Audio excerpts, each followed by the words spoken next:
त्याबरोबर खासदार आहेत, त्याच्यामुळे सकाळी मी शुभेच्छा द्यायला फोनही त्यांना केला होता. त्यामुळे साधारण टाईट होऊ शकतं असं अनेक लोकांना वाटत होतं.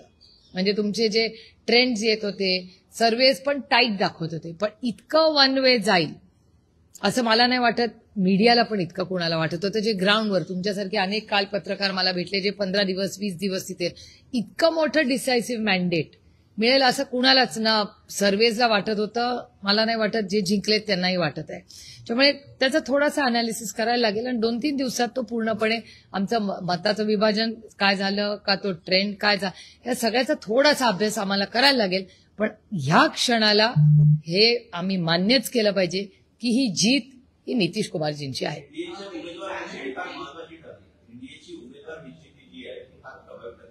हे बघा, एक कहावत आहे की success is many fathers and a failure is an orphan. त्याच्यामुळे अर्थातच मग आता एकदा जिंकल्यावर मग सगळंच योग्य आणि बरोबर असतं.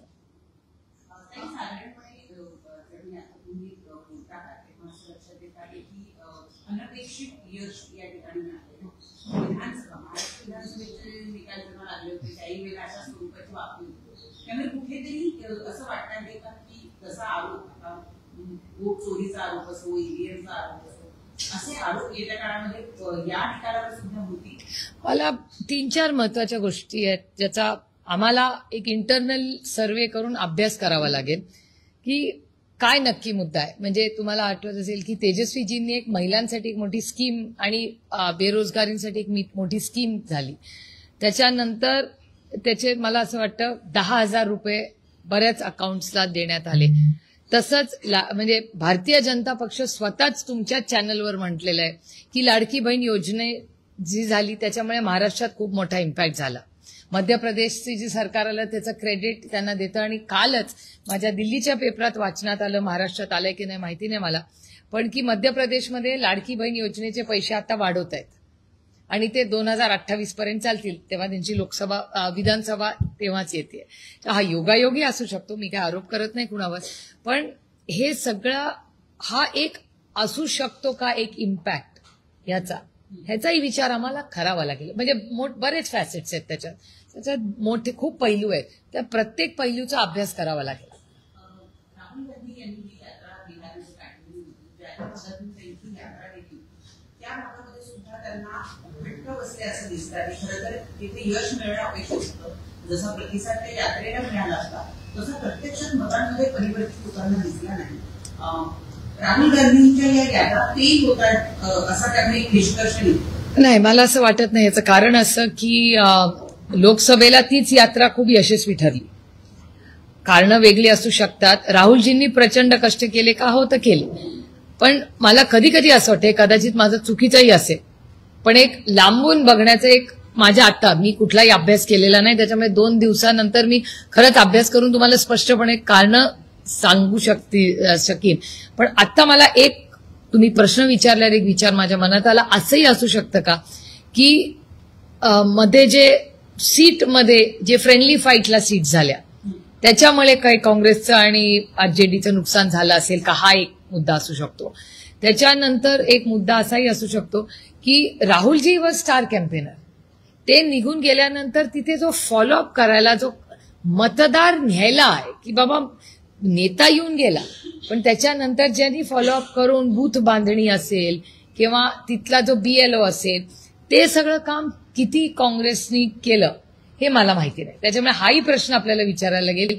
काय होतं, अनेक वेळा नेता येतो, त्याचं काम करतो आणि निघून जातो, पण त्याच्यानंतर जे कन्व्हर्जन होण्यासाठी जे काम करावं लागतं ग्राउंडवर, ते झालं का नाही, हे काँग्रेस पक्ष त्याचं उत्तर देऊ शकेल. त्याच्यामुळे मी काँग्रेसच्या माझ्या बिहारमध्ये चॅनलवर मेलं की काही इतर पक्ष आहेत त्यांची काही मतामध्ये डिव्हिजन झालं का, हे सगळं बघायला लागेल. It's too early to.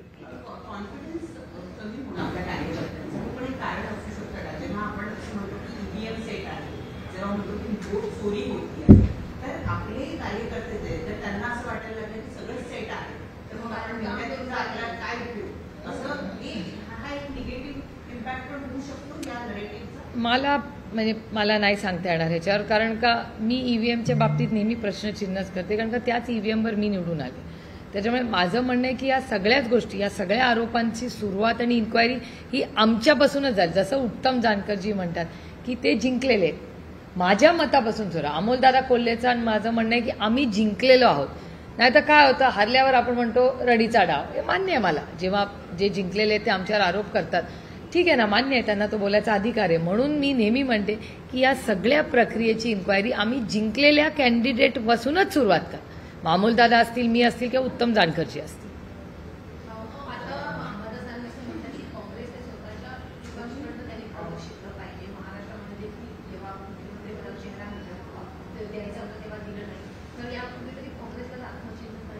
नाही, मला हे बघा, यशात आणि अपयशात दोन्हीमध्ये आत्मचिंतन, मी मगाशी म्हणलं तसं, यशाला खूप कारणं असतात. यशाला success is many fathers and failure is an orphan.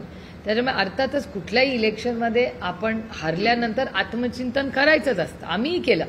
गेल्या 1 वर्षात नक्की काय झालं, काय कारणं आहेत याचं आत्मचिंतन आम्ही मागच्या नोव्हेंबरला आमचाही रिझल्ट 1-2 दिवसांनी, किती 1 आठवड्यानीच होता. मनसेला सोबत न घेण्याच्या संदर्भामध्ये काँग्रेसचा असं काही नेत्यांचं असं म्हणणं होतं की मनसेला जर आपण एवढ्या लोक सोबत घेतलं तर बिहारच्या इलेक्शनवर परिणाम होईल. आता बिहारचे रिझल्ट लागलेले आहेत, त्यामुळे मग आता महाविकास आघाडीमध्ये मनसेची एंट्री होईल की पुन्हा काँग्रेस जे आहे ते स्वतंत्र लढण्याचा विचार करतील. मी तुम्हाला खरं सांगू, रिझल्ट आत्ताच आलाय. मला वाटतं सगळे तो आता अजून तो म्हणजे अर्थातच एवढं जेव्हा आपण पिछेहाट होते तेव्हा थोडा वेळ तर त्या पक्षाला देऊया. काय नक्की त्यांचं अनालिसिस काय, मताचं विभाजन झालेलं आहे का, हे नुकसान डिव्हिजन ऑफ वोट्सनी झालेलं आहे का, कशामुळे झालंय, ह्याचा आम्हाला 1-2 दिवस अभ्यास, अनालिसिस तर करायला लागेल. त्याच्याशिवाय कसं बोलणार. बिहारच्या विधानसभा निवडणुका निकालाने धक्का बसण्याची गरज नाही. निवडणूक आयोग आणि बीजेपी यांचे आता जे राष्ट्रीय कार्य सुरू होते ते पाहता यापेक्षा वेगळा निकाल लागणे शक्य नव्हते. एकदम महाराष्ट्र पॅटर्न जी आघाडी सत्तेवर येणार होती ती येणार याची खात्री होती. त्याला 50च्या आत संपव. हो, म्हणजे तुम्ही जर महाराष्ट्राचा आणि बिहारचा रिझल्ट बघितला, मतचोरीचा मुद्दाही अप्रभावी ठरला ते बघावं लागेल. म्हणून मी म्हणलं की ह्या सगळे जे विषय आहेत ना, हे 1-2 दिवसांनी इम्पल्सिव्हली, आता मी काहीच बोलण्यापेक्षा मी काँग्रेसशी अर्थातच सविस्तर चर्चा करीन, संध्याकाळी तेजस्वीजींशीही बोलीन, आणि 1-2 दिवसात प्रत्येक बूथला किंवा प्रत्येक विधानसभेत काय नक्की झालं, का डिव्हिजन झालं वोट्सचं, ह्याचाही आम्हाला अभ्यास करायला लागेल ना.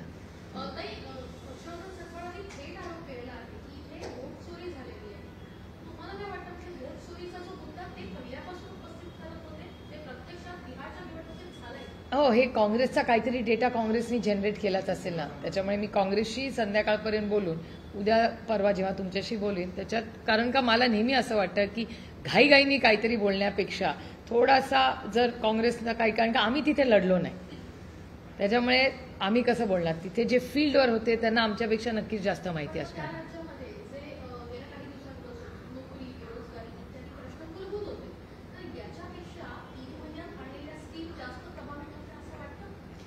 ना, त्याच्यामुळे मार्जिन्स किती आहेत, डिव्हिजन वोटचं काय झालंय, हा सगळा अनालिसिस केल्याशिवाय बोलणं संयुक्तिक राहणार नाही असं मला वाटतं. त्याच्यामुळे इट्स टू अर्ली. 1-2 दिवसानंतर बघूया. भाजप सगळ्यात मोठा पक्ष बनलेला आहे बिहारमध्ये. खरं तर सम्राट चौधरी गेल्या वेळेस उपमुख्यमंत्री होते, नितीश कुमार मुख्यमंत्री होते. ती सगळी निवडणूक जी आहे ती मुख्यमंत्री नितीश कुमार यांच्या चेहऱ्यावरती लढवली गेली. पुन्हा एकदा त्यांना मुख्यमंत्र्यांची संधी जी आहे ती भाजपकडनं मिळताना पाहायला मिळेल का? ज्या पद्धतीने सगळ्यात मोठा पक्ष आता बिहारमध्ये भाजप होताना पाहायला मिळेल. नाही, जरी मोठा पक्ष असला तरी माझं वैयक्तिक मत आहे की ह्यातला स्टार प्रचारक आणि चेहरा आहे नितीश कुमारजीच होते. म्हणजे सगळा जो मीडिया जो मी लांबून पाहत होते किंवा वर्तमानपत्रात ज्या बातम्या येत होत्या, साधारणपणे हे सगळं इलेक्शन नितीशजींच्या चेहऱ्याच्याच अवतीभवती किंवा त्यांचं जे इमेज आहे, त्यांनी केलेलं काम आहे, ह्याच्याच अवतीभवती फिरत होतं. त्याच्यामुळे अर्थातच सीएम कॅन्डिडेट हा अर्थातच नितीशजींच्याच मुळे एवढं गवगवीत यश त्यांना मिळालं.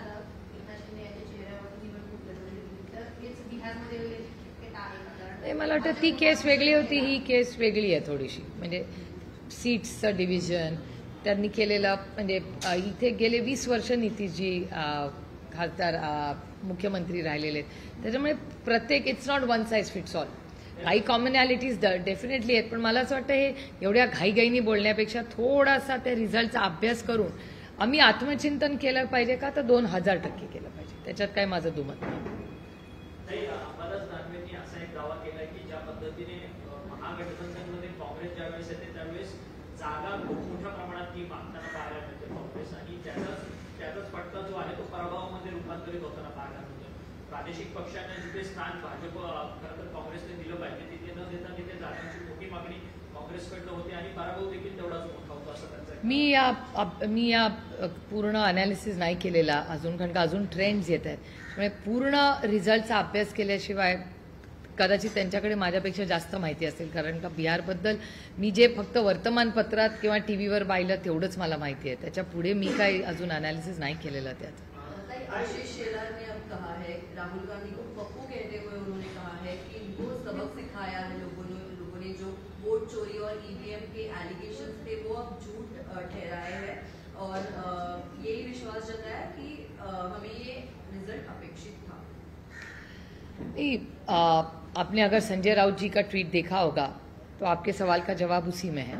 लेकिन मेरे ख्याल से जो जीता वही सिकंदर, तो अभी तो उनकी जीत हुई है. तो मैं तो पूरी मन से नीतीश कुमार जी को बड़ी आदर से उनको मैं शुभकामनाएं देना चाहती हूँ, क्योंकि बहुत बड़ा और अच्छा डिसाइसिव रिजल्ट उनको मिला है.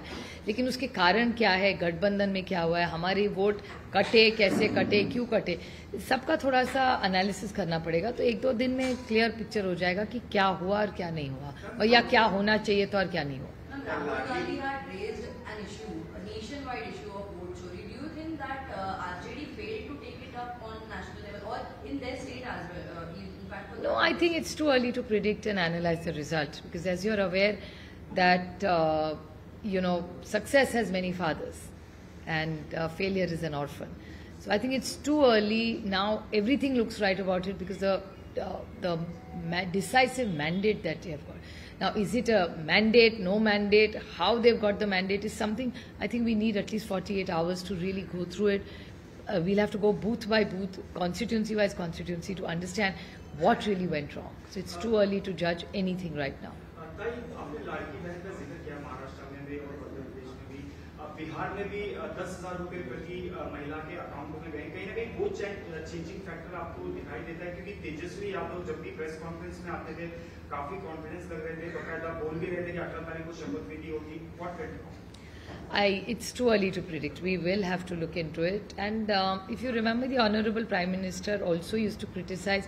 He has a favorite word called Revdi, if you remember. So there is a view. I mean, I've seen the Honorable Prime Minister talk about it. Arvind Kejriwal ji used to talk about it extensively. So we have to analyze. It's too early to predict anything. But clearly, at this moment, have they won the election? Yes, we have. So we congratulate Nitish Kumar ji for this mandate that he has got. But how has he got this mandate? What are the reasons that India Alliance has not done as well as we should have? Is something we need to introspect, sit together and understand what really went wrong. आपने अरविंद केजरीवाल का जिक्र KIA, कहीं ना कहीं एक दूसरे अरविंद केजरीवाल की भी बात हो रही थी. Understand what really went wrong. आपने अरविंद केजरीवाल का जिक्र किया, कहीं ना कहीं एक दूसरे अरविंद केजरीवाल की भी बात हो रही थी, प्रशांत किशोर की इस पूरे इलेक्शन में, पर कहीं ना कहीं वो भी नदारद होते हुए नजर आ रहा है. नहीं, लेकिन समझ में नहीं आ रहा कि वोट उनको कितने पड़े. तो वो जब तक डेटा नहीं आता, how will we able to analyse कि उनके वोट कितने उनको हर कॉन्स्टिट्यूंसी में पड़े, वो सब देखना पड़ेगा. End towards the end of the campaign वो खुद कह रहे थे, प्रशांत किशोर जी, कि ये मेरा फर्स्ट ट्रायल रन है. एक्चुअली मैं 5 साल के बाद पूरी ताकत से लड़ूंगा. सो उनके कटे हैं उनके कारण. ये सब का एनालिसिस 2-3 दिन में ही पता चलेगा. जो गैप गिरा है, जिस तरह से जो अर्ली ट्रेंड्स आ रहे हैं, अभी तो फिलहाल पिक्चर ऑलमोस्ट क्लियर होती हुई नजर आ रही है. आपको लग रहा था इतना अंतर नहीं, दिखाई देगा? मुझे लग रहा था 150. तो दिल्ली में जो बातें हो रही थी, जो ग्राउंड पे जो मीडिया के बहुत सारे हमारे संबंधित दोस्त भी है दिल्ली में, वो सब 2-2 हफ्ते रह के आए. 150 तो कह ही रहे थे सब, लेकिन 190 कोई नहीं कह रहा था. ना कोई सर्वे कह रहा था, ना मीडिया से आ रहा था, ना दोनों ही पार्टियां कह रही थी. बीजेपी कह रही थी कि विपक्ष को जो है वो मुद्दों की राजनीति करनी चाहिए, बजाय लोगों में नैरेटिव की राजनीति करते हैं, जैसे वोट चोरी हुआ, इलेक्शन कमीशन हुआ, तो उनको मुद्दों की राजनीति करनी चाहिए। उन्होंने कहा है, बीजेपी का दावा है कि उन्होंने विकास की बात वहाँ पर की, डबल इंजन की सरकार की बात की, महिलाओं को 10,000 रुपए दिए, तो इन सबका वो इसके कारण वो जीत हुई है। ये ठीक है, ये उनका एनालिसिस है, हमारा अलग हो सकता है। जब डेटा आएगा तभी पता चलेगा ना कहाँ वोट कम पड़े और कैसे कम पड़े। बहुत सारी जगहों कांग्रेस आरजेडी एक दूसरे के खिलाफ लड़ी है, तो वहां डिवीजन हुआ, कितनी सीट्स ऐसी रही, वो सब देखना पड़ेगा। It's too early to predict. लगातार राहुल गांधी पे भी निशाना साधते हुए बीजेपी वाले दिखाई देते हैं, क्योंकि वो कहते हैं कि जब भी देश में कोई इवेंट्स होता है या कोई बड़ी घटना होती है या दुर्घटना होती है, राहुल गांधी देश में नहीं रहते हैं, वो विदेश चले जाते हैं। हालांकि आज नतीजे आ रहे हैं और राहुल गांधी देश में भी नहीं। मुझे नहीं पता वो कहाँ है, लेकिन कांग्रेस पार्टी की क्या राय है और क्या उसका आउटकम है, एनालिसिस वो जरूर 1-2 दिन में करेंगे। तो मेरे ख्याल से उनसे भी मैं शाम को, और मैं तो आरजेडी से भी बात करूंगी शाम को और चेक करूंगी कि क्या हुआ। तो मेरे ख्याल से वो उनकी जब प्रेस होगी और मेरी उनसे बात होगी तो विस्तार से मैं 1-2 दिन में आपको कह पाऊंगी कि सच क्या हुआ और क्या नहीं।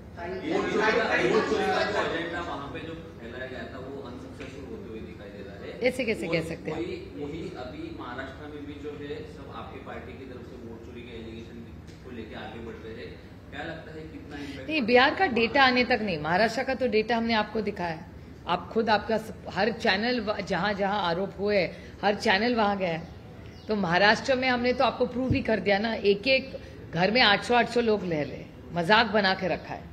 तो महाराष्ट्र का जैसे डेटा बाहर आया, शायद बिहार का भी आ सकता है। मैं नहीं कह रही हूं, मैं आरोप नहीं कर रही हूं, आ सकता है, तो पता चलेगा कई दिनों में। विंटर सेशन भी आने वाला है, तो ये क्या बड़ा मुद्दा रहने वाला है वोट चोरी? और आपकी तरफ से भी महाराष्ट्र में जो वोट चोरी हुई है वो मुद्दा पार्लियामेंट में रखेंगे? पहला सबसे बड़ा मुद्दा नेशनल सिक्योरिटी होगा हमारे लिए। तो मैं तो जब इंडिया अलायंस की मीटिंग में जाऊंगी तो पहला हमारे लिए महंगाई बढ़ रही है। आपने पढ़ा होगा जीएसटी कलेक्शन की क्या हाल है, राज्य के economy is doing extraordinarily bad. आप देख रहे हैं कि आज सारा डेटा तो केंद्र सरकार से ही आ रहा है। तो भारत की इकोनॉमिक सिचुएशन, हर राज्य की इकोनॉमिक सिचुएशन, बढ़ती महंगाई, बढ़ती बेरोजगारी, ये सारा डेटा केंद्र सरकार का है। और नेशनल सिक्योरिटी के इश्यूज है। मेरे ख्याल से जो दिल्ली में हुआ ये बहुत चिंता की बात है ये, और बहुत लोग गंवाए हम लोगों ने। तो इस सब पे चर्चा तो हमारी तरफ से मांग होगी। लेकिन एक जो चर्चा चल रही है कि एक ही रिलीजन पे जो है टारगेट किया जा रहा है, ये दिल्ली बॉम्ब ब्लास्ट को लेकर मुस्लिम लीडर्स भी जो है मुद्दा उठा रहे हैं कि मुस्लिम्स को टारगेट किया जा रहा है, इनोसेंट्स को टारगेट किया जा रहा है। इस चीज को नहीं, मेरे ख्याल से आरोप प्रत्यारोप तो चल ही रहे, लेकिन हमारी अपेक्षा है कि गृह मंत्रालय पूरी तरह इस देश को बताए कि क्या हुआ है। और मेरा विश्वास है कि होम मिनिस्ट्री जब डिस्कशन होगा तो जरूर जवाब देगी। चुनाव का असर महाराष्ट्र में जो लोकल बॉडी चुनाव है, महानगर पालिका के चुनाव होंगे जनवरी में, तो उसको लेकर क्या लगता है कोई इम्पैक्ट होगा? या राज्य अलग है। और देखो, अगर अभी 70 साल हमारी सरकार रही, बीजेपी तो लड़ी ना हमारे साथ। बीजेपी तो बाद में आई, पहले वही पहले अलग पार्टी थी, उसके बाद बीजेपी बनी।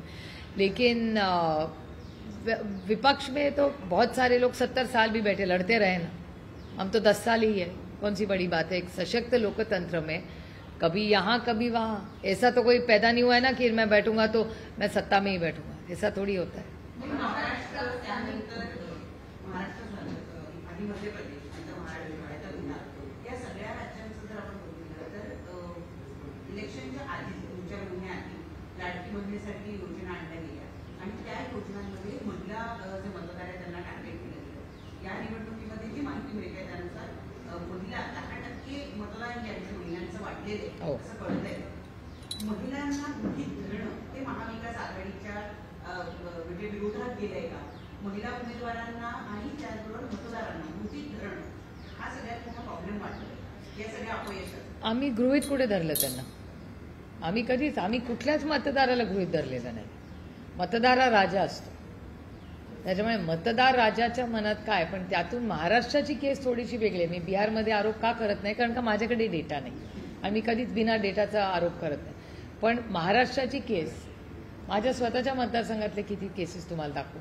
आणि आत्ता तर मित्रपक्षही बोलत आहे, म्हणजे राष्ट्रवादी काँग्रेस पक्ष ज्याचं नेतृत्व अजित पवार करतात किंवा शिंदे गट जो आहे शिवसेनेचा, या दोन्हीमध्ये जे मित्रपक्ष आहेत भारतीय जनता पक्षाचे, त्यांचेही लोक तुमच्याच चॅनलवर दाखवलेले आहे मला की त्यांचेही काही प्रश्न आहेत वोट चोरीबद्दल.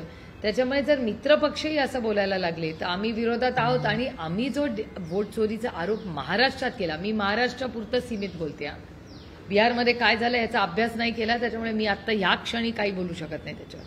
पण महाराष्ट्राचा जो डेटा आलाय तो पारदर्शकपणे आम्ही तुमच्यासमोर मांडलाय. आणि तो मी तुमचे मनपूर्वक आभार मानते की जेव्हा जेव्हा आम्ही आरोप केले तुम्ही संध्याकाळी त्या जागे जाऊन त्याचा काय वास्तव आहे हे राज्याला दाखवलं. म्हणजे आत्तापर्यंत आम्ही जे जे आरोप महाराष्ट्रात केले त्याच्यातला एकही आरोप खोटा नाही ठरला. त्याच्यामुळे बिहारमध्ये काय झालंय ते पुढच्या 8 दिवसात, मला असं वाटतं 8-15 दिवसात तेजस्वीजींशी जेव्हा बोलू किंवा ते जेव्हा अनालिसिस करतील तेव्हा आपल्याला कळेल नक्की बिहारमध्ये काय झालं.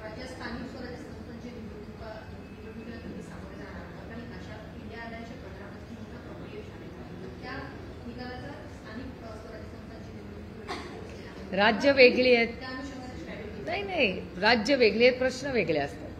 हे बिहारचं एका राज्याचं मोठं इलेक्शन आहे, हे जास्ती स्थानिक मुद्द्यांचं, गटर मीटर वॉटर हे असे मुद्दे असतात. त्यामुळे या आघाड्या वेगळ्या होत आहेत, प्रश्न वेगळे आहेत.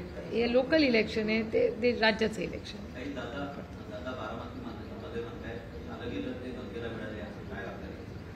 आता ज्यांनी बोलले त्यांना विचारा ना, मला कसं माहिती असेल, मी ऐकलं पण नाही. कारण मी दिल्लीला होते काल रात्री. आमची IBC जो नवीन कायदा येतोय इन्सॉल्व्हन्सीचा, त्याच्या बँक्रप्सी अँड इन्सॉल्व्हन्सीचा, त्याचा एक खूप मोठा निर्णय आम्ही करण्याचा प्रयत्न करतोय की जे गरीब कष्ट करणारे आहेत त्यांचे जेव्हा पैसे मोठ्या कंपनीजमध्ये अडकतात, म्हणजे जेट एअरवेज सारखी कंपनी असेल किंवा आर्सेनल मित्तल वगैरे असेल, अशा मोठ्या कंपनी जेव्हा दिवाळखोरीकडे जाते तेव्हा जो कष्ट करणारा शेवटचा माणूस असतो, जर त्याला नाही, म्हणजे जेट एअरवेजची विमानं लवकर विकली असती तर कदाचित तिथल्या स्टाफला जास्ती लवकर, ते ज्यांनी कष्टाने तर कंपनी उभी केली, एअर होस्टेस असेल, तिथला खाली म्हणजे ग्राउंड स्टाफ असेल किंवा पायलट असेल, त्यांना कदाचित VRS चांगला देऊ शकले असते. अनेक गोष्टी आहेत, ती सगळी विमान. त्यामुळे हा जो कायदा करतोय भारत सरकारने केलेला आहे तो जास्त इफेक्टिव्हली कसा करता येईल, ज्याच्यातून त्या शेवटच्या माणसाला कशी मदत होईल, ह्याची सिलेक्ट कमिटी आहे. त्या सिलेक्ट कमिटीत सर्व पक्षीय लोक आहेत. त्याच्यात मलाही काम करायची संधी मिळाली आणि माझं भाग्य आहे की एवढ्या मोठ्या या निर्णय प्रक्रियेच्या कामात आम्हालाही शिकायला मिळतं ना. आणि ग्राउंडवर आता महाराष्ट्रात रेराचा कायदा झाला, मग रेरामधून खरंच सगळ्यांना न्याय मिळतोय का? मग ते NCLTला जातात, ते IBCला जातात, मग तो न्याय मिळतोय का? आजही कष्ट करणाऱ्यांना जो EMI भरतो त्याला वेळेवर घर मिळत नाही, त्या माणसांनी काय करायचं? त्याच्यासाठीच रेरा आणला, तरी प्रश्न सुटला नाही. तर तो प्रश्न कसा सोडवायचा ह्याच्यासाठी आम्ही कायदा बनवतोय. त्यामुळे फायनान्स मिनिस्ट्रीने एक प्रक्रिया सुरू केली आहे. बघूया, आमचा प्रयत्न आहे की तो जास्ती पारदर्शक कसा होईल आणि त्यातून शेवटच्या माणसाचं भलं व्हावं, हा त्याच्या मागचा आमचा.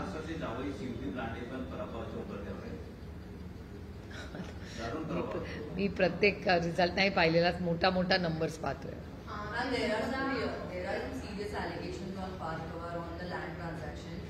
Till now, we have not heard any word coming from Parth Pawar, but the father, the finance minister, seems to cover up for him. Do you think that Parth should come ahead and speak for himself? There are some serious allegations. Well, that's something that they have to decide internally for them. And I think the Honorable Chief Minister has asked for an inquiry. So let us see what, I think it's a 30-day inquiry, probably 5 days out of that are over already. So I think let us see how it happens. And I expect, because it's about the credibility of the Chief Minister as well. So we are very hopeful that he'll be fair, because I believe, because the Honorable Prime Minister has always said in every speech in India that he has made, na khaunga na khane dunga, and he wants everything transparent. I mean, they keep talking about direct benefit. DBT is something that they go on and on about. So let's hope that whatever happens in the state is transparent and is above board, and let the truth come. I don't know what the truth is. So let the truth come out. Whatever the truth is, let it be told to the world. Ajit Pawar brought up his own irrigation scams issue. He said that every time there are elections, such kind of acts happen only to defame him. Do you think that this is one of such attempts? That question you'll have to ask the BJP, because the allegations against Mr. Ajit Pawar were made by the BJP. And it was led by the Honorable Chief Minister. So I think the most appropriate person to ask this question would be the Honorable Chief Minister, because he is better placed than me in answering this question, because he made the allegation. So he would know much better. He's probably a more domain expert on this than I am. Parth Pawar यांच्यावरती मागील काही दिवसांपासून आरोप होतात. अजित पवार खरं तर मुख्यमंत्र्यांची भेट घेत आहेत, ते स्वतःही प्रेस कॉन्फरन्स करतात.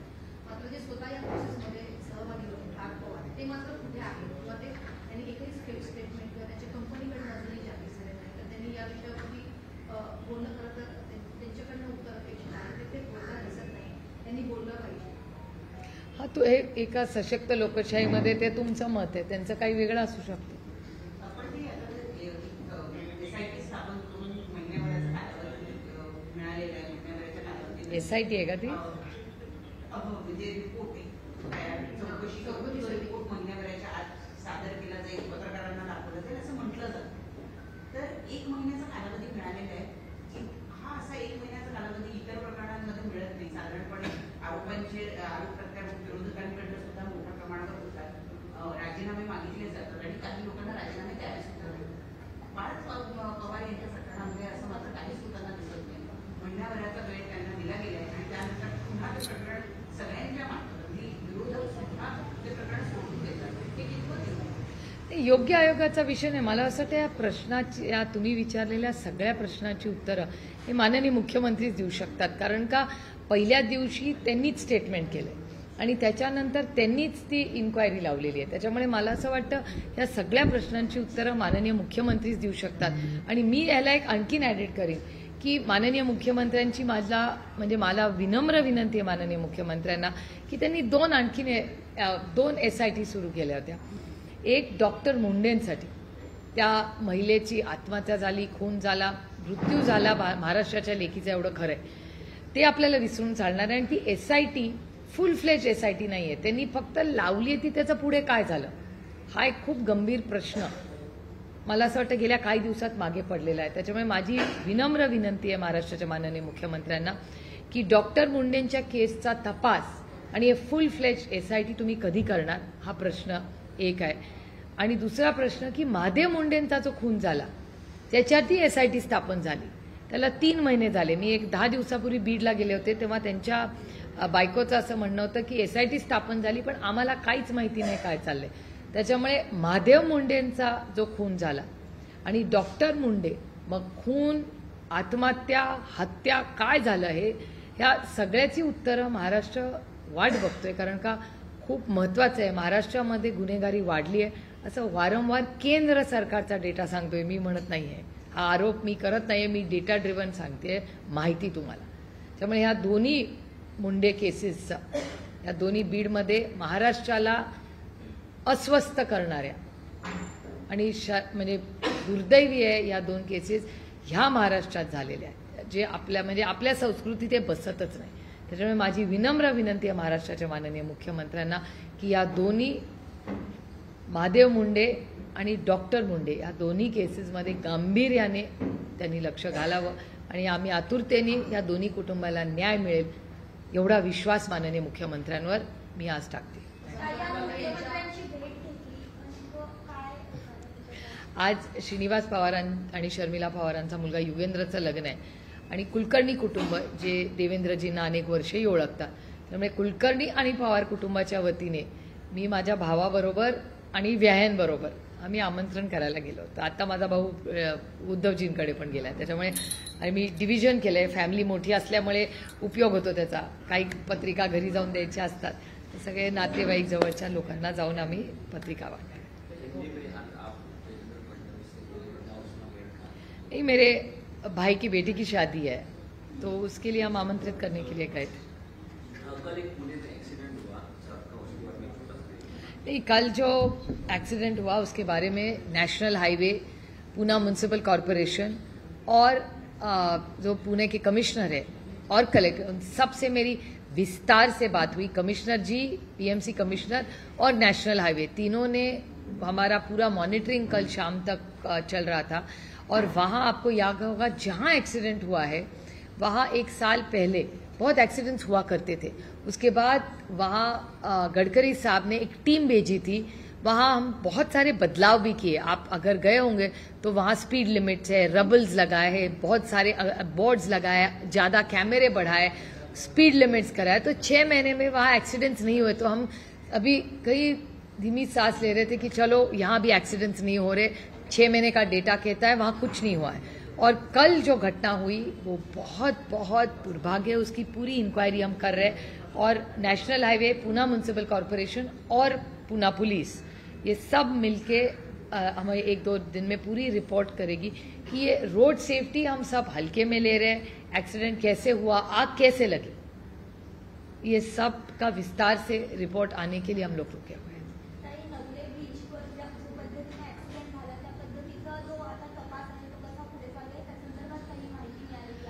एक तर माझं स्वतःचं काल ऍक्सिडेंट झाल्यापासून रात्री उशिरापर्यंत महाराष्ट्रात पुण्याचे जे पीएमसी कमिशनर आहेत, तिथले जे पोलीस कमिशनर आहेत आणि नॅशनल हायवेची ती सगळी जी टीम आहे त्यांच्याबरोबर आम्ही सगळे कॉन्स्टंट कॉन्टॅक्टमध्ये होतो। सगळे आमचे सहकारी सगळ्याच पक्षाचे असतील, माणुसकीच्या नात्याने सगळी तिथले जे राजकीय कार्यकर्ते आपण त्यांना म्हणूया, सगळ्याच पक्षाचे ते तातडीने सगळे तिथे सगळ्यांना मदत करण्याचा प्रयत्न हा प्रत्येकाने केलेला आहे माणुसकीच्या नात्याने। पण काल जे झालंय धक्कादायक झालंय आणि आम्ही जेव्हा नवले ब्रिजवर रेग्युलरली ॲक्सिडेंट्स होत होते तेव्हा मी माननीय गडकरी साहेबांना विनंती केली होती, त्यांचा एक NGO आहे जे त्यांच्या नॅशनल हायवे डिपार्टमेंटवर काम करतं, त्यांनी पाठवलंही होतं। म्हणजे माझ्या थ्रेड्समध्ये तुम्ही गेला तर मी गडकरी साहेबांचे अनेक वेळा आभारी मानले आहेत त्या तिथे पाठवल्याबद्दल। आम्ही तिथे कॅमेरा लावले, तिथे स्पीड ब्रेकर्स, रुबल्स ज्याला म्हणतात ते लावले, कॅमेरे लावले, बोर्डिंग, सायनेजेस सगळं केलं आणि गेल्या 6 महिन्यात तिथे होणारे ॲक्सिडेंट कमी झाले होते। त्यामुळे आम्ही कुठेतरी जरा एक मोकळा श्वास घेत होतो की चला आता इथला सिक्युरिटीचा कदाचित आता ॲक्सिडेंट होणार नाही। आणि काल जी घटना झाली ती कशी झाली, काय झाली, ह्या सगळ्याचा रिपोर्टची आम्ही वाट बघतोय। अतिशय दुर्दैवी घटना झाली, पण पुन्हा एकदा एक प्रश्न येतो त्याच्यात की रोड सेफ्टीच्या बद्दल आपण सगळेच भारतीय, आणि मी फक्त सरकारला जबाबदार ठरणार नाही, आपण सगळेच जे ड्रायव्हिंग करतो त्याच्याबद्दल आपण सगळ्यांनी कदाचित आम्ही जे सगळे काम करतो लोकप्रतिनिधी म्हणून आम्ही जबाबदारी नैतिकतेने घेतली पाहिजे की रोड सेफ्टीच्या बाबतीत आणखीन गांभीर्याने आम्ही सगळ्यांनी रस्त्यावर उतरून प्रत्येक भाषणामध्ये ह्याबद्दल आम्ही बोललं पाहिजे।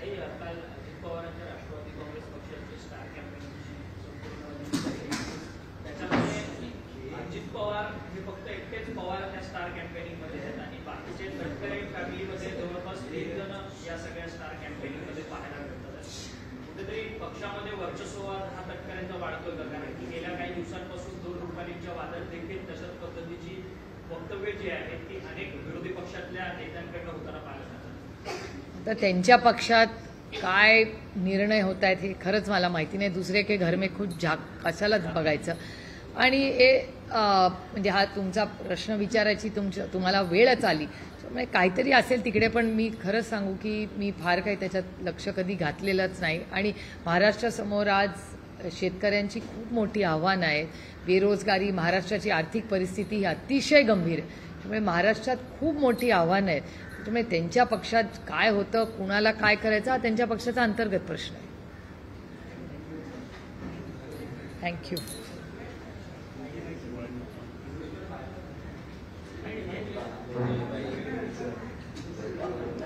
तुमचा फीडबॅक काय आहे?